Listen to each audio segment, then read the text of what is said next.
We will be performing a measurement using the MESI mTABLET blood pressure cuff. Today I will be using the yellow cuff because I'm performing the measurement on a patient's left arm. If I would be performing the measurement on his right arm, I would be using the red cuff. Upon entering the tablet, selecting the correct patient, and opening the application, we get very clear instructions how the patient should be positioned and how to select the appropriate arm. So patients should sit comfortably, upright with a straight back, he shouldn't be moving and he shouldn't be talking. If I scroll through the screens on the tablet, I get instructions that the cuff should be level with the patient's heart, and I get clear instructions how to place the cuff correctly.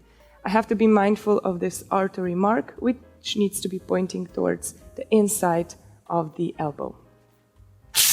I'm using appropriately sized cuff.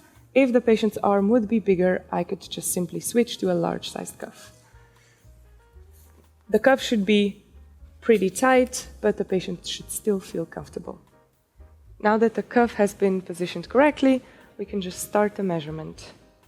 During the measurement, we can observe the oscillation graph, so we can see each individual pulse. We are also always able to see the current cuff pressure.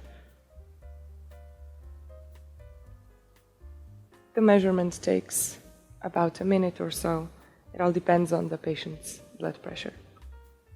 In the end, we receive the patient's systolic and diastolic blood pressure, and if we expand the view, we can see this result put onto the reference scale according to the European Society of Hypertension's guideline for management of arterial hypertension.